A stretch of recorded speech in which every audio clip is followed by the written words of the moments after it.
Löwenskiöldska ringen av Selma Lagerlöf, del 5.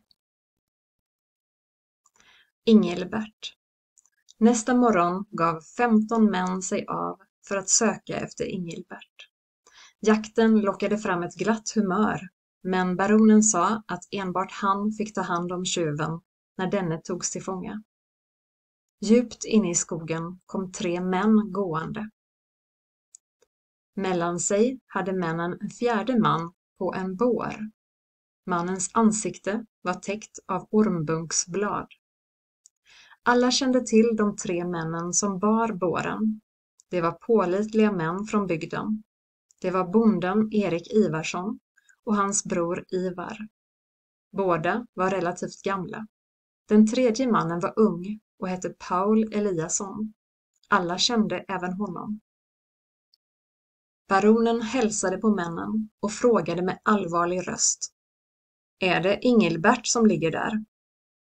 "Hur kunde du veta det?" frågade Erik Ivarsson. "Kände du igen honom på kläderna?" "Nej, jag har inte sett honom på 5 år", svarade baronen. Alla tyckte att baronen betedde sig märkligt och att han inte alls var lika vänlig som han brukade vara. Baronen frågade ut männen var de hade hittat Ingilbert. De berättade högst motvilligt, men detta fick baronen ur dem. De hade varit uppe med mat åt tjänstefolket på fälten dagen innan. Eftersom det blev sent fick de övernatta där, och på morgonen hade de gett sig av hemåt. Ivar hade varit soldat tidigare och kom före de andra.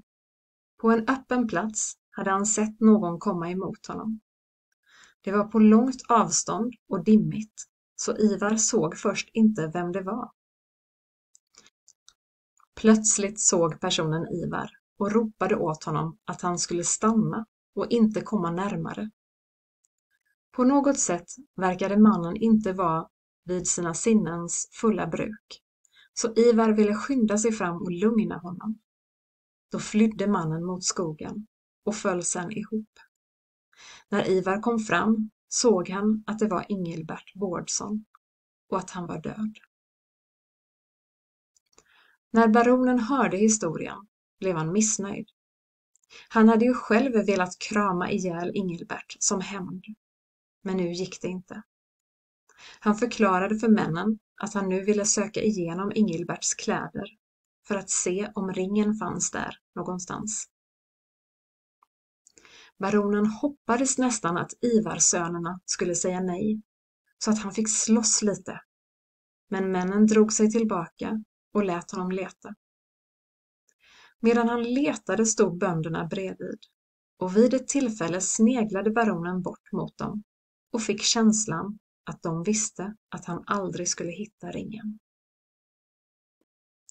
Samtidigt fick han känslan av att hans far stod bredvid männen och pekade på dem.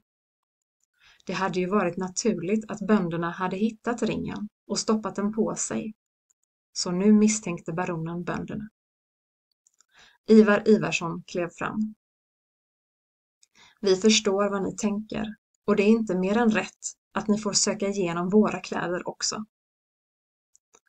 Då försvann äntligen mörkret från baronens ansikte, och han förklarade att han inte kunde tro att Ivarsönerna hade mördat och stulit.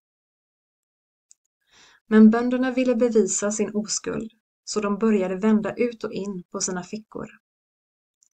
I Ivar Ivarssons näverryggsäck hittades en tom pung av getskinn. Baronen frågade om den var Ivars. "Nej, jag hittade den på stigen i närheten av platsen där Ingilbert föll ihop." Baronen hade åter blivit mörk i synen. Precis en sådan pung var det som ringen låg i, så nu kan vi inte göra annat än att ta med er till länsman. Men då tog böndernas tålamod slut. "Baronen har ingen rätt att ta oss till häktet", sa Erik Ivarsson allvarligt. Han höll upp sitt spjut och började lämna platsen tillsammans med Ivar och Paul. Baronen skrattade till då han äntligen fick släppa ut sin ilska. Han tog sin sabel och högg av Eriks spjut. Baronens män tog tag i honom och ryckte hans sabel ifrån honom. I denna stund kom länsman Karelius gående på stigen, just i rätt ögonblick.